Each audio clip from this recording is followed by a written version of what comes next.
De n'importe quoi, c'est contemporain. Papa Ochofa, il a été insulté, il a été traité de n'importe quoi. Et ce n'est pas que des gens ont manqué d'attenter à sa vie. Comme c'était... Papa Ochofa était quelqu'un de beaucoup discret, il ne parlait pas trop. Mais, et nous, par la grâce de Jésus, étant du premier cercle historique de l'Église, nous avons su ça. Papa Ochofa, il a été giflé pour une histoire d'onction. Et on connaît l'individu, comment celui-là, ça s'est terminé pour lui. Voilà. Donc moi, que les gens m'insultent ou ne m'insultent pas, ça ne me dit absolument rien. Et je ne peux pas me plaindre parce que les gens m'insultent, non.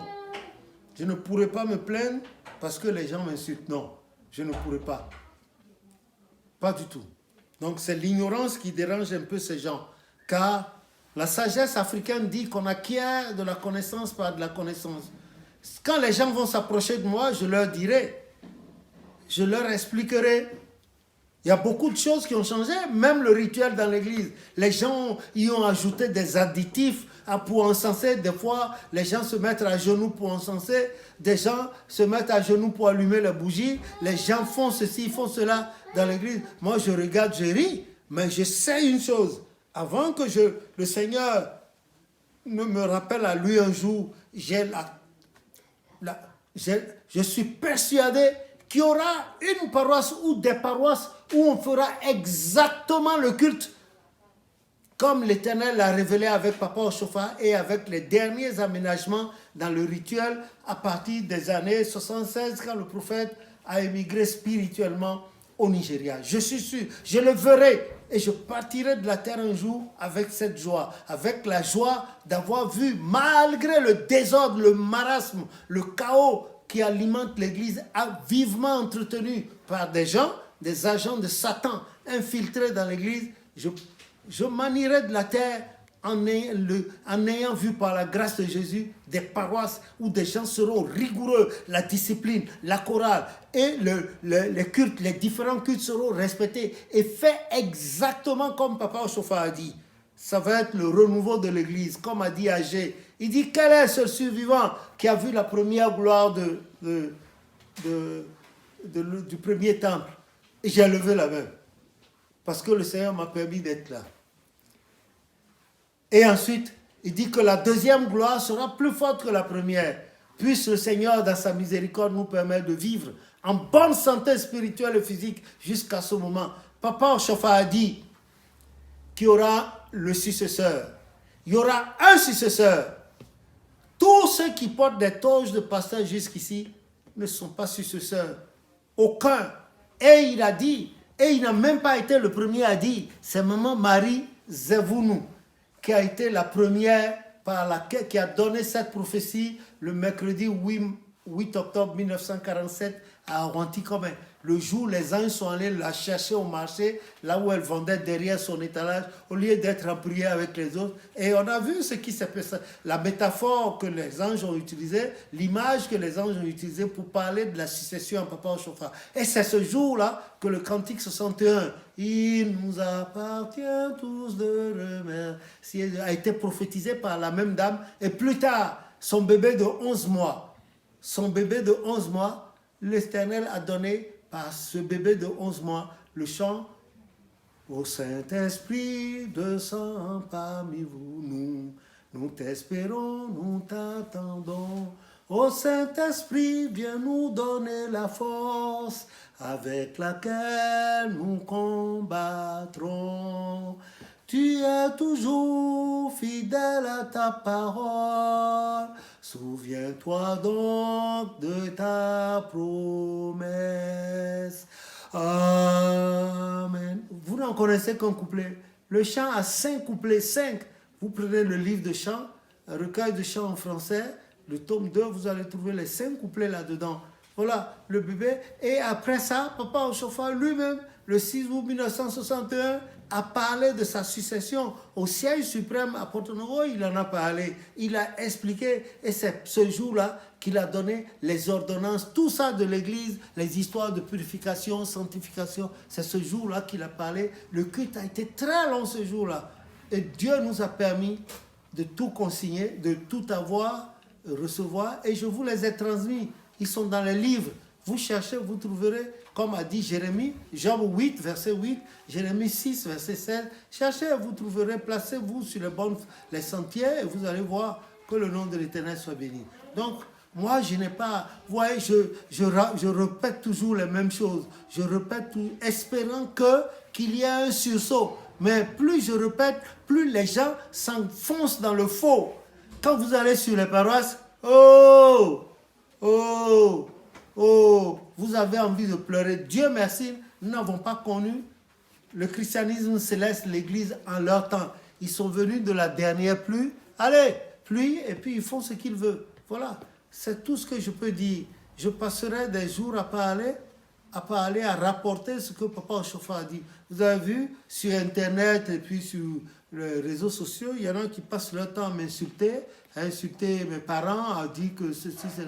Moi, je sais, je leur pardonne si les gens ont fait ça au Christ, ont fait ça à Papa Ochofa et à mon papa, ma maman, qui suis-je moi pour ne pas... Non. Ils n'ont qu'à faire. Plus ils feront, de plus et davantage, la parole de Dieu ira loin. Les enseignements que Papa Ochofa a laissés également, que le nom de l'Éternel soit béni.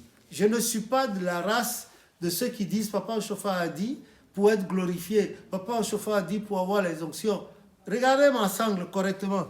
Regardez. Voilà.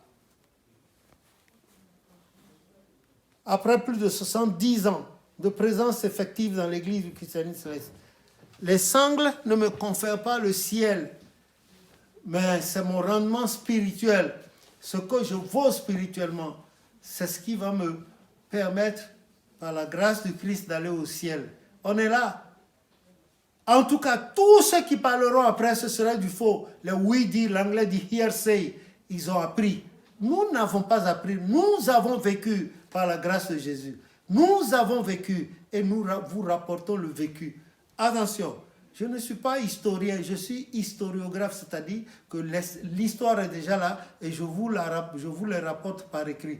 Mais actuellement, nous avons des historiens dans l'Église, des gens qui contredisent l'enseignement que le Saint-Esprit a dicté à Papa Ochofa pour l'Église. Et ils écrivent ça sur les réseaux sociaux parce que ce sont eux qui ont fondé l'Église, qui ont baptisé Papa Ochofa et lui ont donné le titre de prophète. C'est pour ça qu'ils contredisent Papa Ochofa.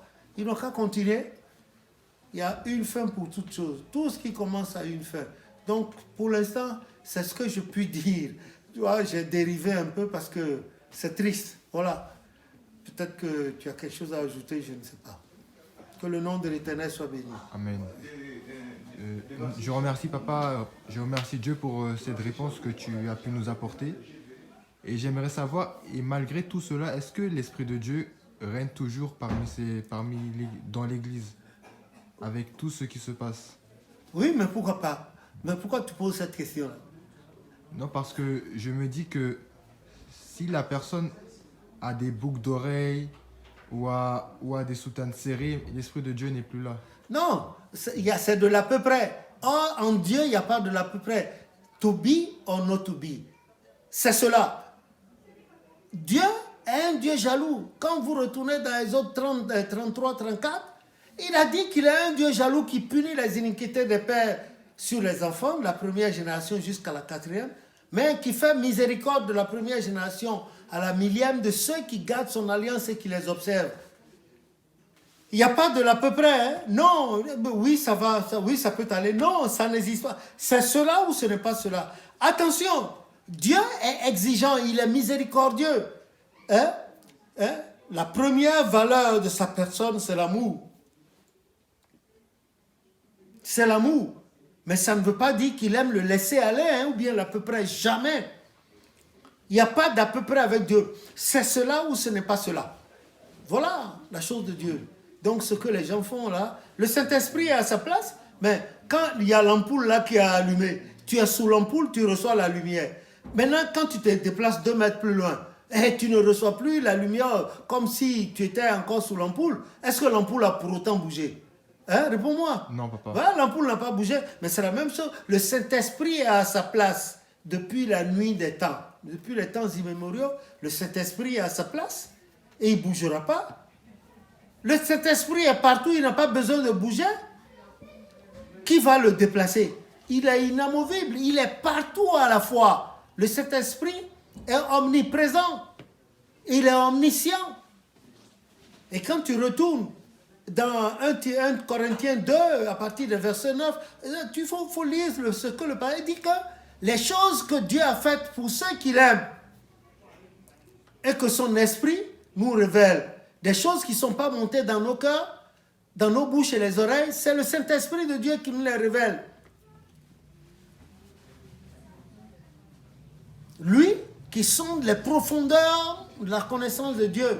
Et c'est ce Saint-Esprit, comme a dit Romains 8, 26, qui va obtenir par des soupirs inexprimables, qui nous obtient de Dieu la miséricorde et ce que Dieu nous a prévu, comme il a dit dans Jérémie 29, à partir du verset 11, je connais les projets que je t'ai faits, projets de paix et de joie. Voilà. Parce que nous ne savons pas ce qu'il convient de demander, comme a dit Romains 8 à partir du verset 26. Donc le Saint-Esprit a des soupirs. Il s'exprime devant l'Éternel par des soupirs pour nous obtenir ces choses. Voilà ce qui se passe. Que le nom de l'Éternel soit béni. Amen. Voilà. Donc le Saint-Esprit est là. Le Saint-Esprit s'en fout. Il faut adorer. Le Christ a dit avec la femme samaritaine, Jean 4, 24, il a dit, le temps est arrivé. Le temps viendra et le temps est arrivé. Jean 4, 25, là, que les vrais adorateurs, ce ne sera plus sur les montagnes, mais les vrais adorateurs adoreront Dieu en esprit et en vérité. Voilà. Et adorer Dieu en esprit et en vérité, ce n'est pas la bouche, ce que les gens font aujourd'hui à force de crier Jéhovah, Jéhovah, Jéhovah. Ils crient. Et pendant qu'ils sont en train de crier Jéhovah, là, leurs cœurs sont où en ce moment? Or, Dieu, en nous, il a choisi le cœur, le plus petit organe, le cœur.